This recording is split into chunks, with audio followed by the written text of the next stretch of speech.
Assalamu alaikum wa rahmatullahi wa barakatuh. Welcome, guys. Today we are going to talk about Qiyas. Qiyas means analogy and how this can be overstretched. So the title of the video should be like Overstretching Qiyas, okay?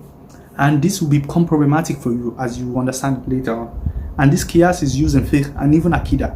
When you overstretch Qiyas analogy to the point where you're overstretching it, you're overdoing it. And by the way, how would you know when to stop doing Qiyas? Okay, that's another question. Because if you can overdo it, okay, how do you know when to stop doing Qiyas? Okay, those are the things we'll talk about. So one example of Qiyas, let me give you one good example. In the Quran, Allah subhanahu wa ta'ala said, وَلَا تَقْرَبُ الزِّنَا.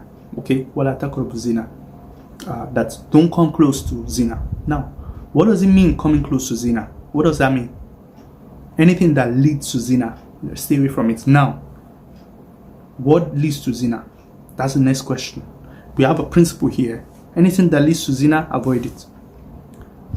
So you say, don't chat with women because it can lead to zina. Don't talk to women. Okay, fine. No women. Don't talk to women. Fine. Now, can you talk? What's it called? Don't go to places where they are mixed. Women and men, they are mixed. Don't go to places like that. Stay away from those kind of places. Okay, that was also coming close to zina. Anything can be classed as coming close to zina.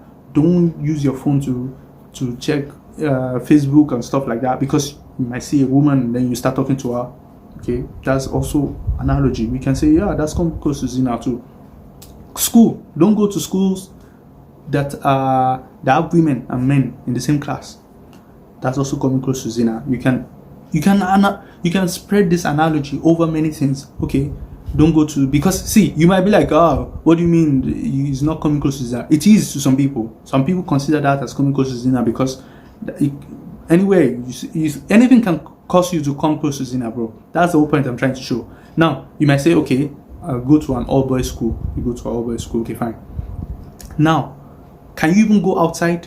Because if you go outside, there's a possibility there can be a woman there. There's a possibility you will meet a woman. So is it better to stay inside or to go outside? If you stay inside, there's a higher probability nobody will come there. But if you go outside to, maybe you want to go and buy something, there's a chance you might meet a woman and then you come close to zina. So you can see how this analogy is overstretched.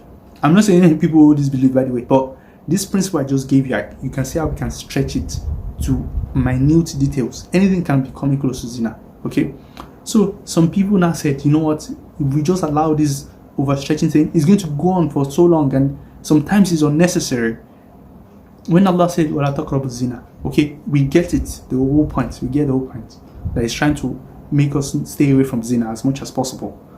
But if you say no, whatever, you can never come close to zina, anything that does that, you should stay away from it. Okay, such that if you are, okay, some people might think coming close to zina, is it a sin in and of itself, or is it the zina that is sin? Okay, so coming close to zina, you go to a place where there are men and women, you are coming close to zina. It's possible you can do zina if you are not careful. But what if you are careful? Can you do that? Can you go there if you are careful? Like, no, you cannot. So it depends on who you talk to. It depends on who you ask. Some people say no, you can go there as long as you take care of yourself, and the whole point is to stay away from zina anyway. Okay, so that's just one. Now in Aqeedah too, this can be used in many places. Some verses of the Quran, like how will I say, some things that let me see which one. There's one I heard about, that Allah's foot or something. That there's one hadith that talks about that Allah will put His foot in the hellfire. And if you're Ashari, this already sounds weird, right? And it says if you will put His foot in the hellfire. Now, some people use analogy that, see, this foot, there's only one foot that is mentioned. So does Allah have one foot? Na'udhu billah. Anyway, does Allah have one foot? Some people say no, 2 feet is better than 1 foot, because even humans, if a human has 1 feet, this is not perfection. He has to have 2 feet. Okay, so they said Allah has 2 feet, even though it's not necessarily mentioned. They are using analogy. Okay, Qiyas. Now some people say this is uncalled for, shouldn't use Qiyas just like that. And I think everything is just arbitrary when you start going to this level, because how do you know when to stop doing Qiyas? And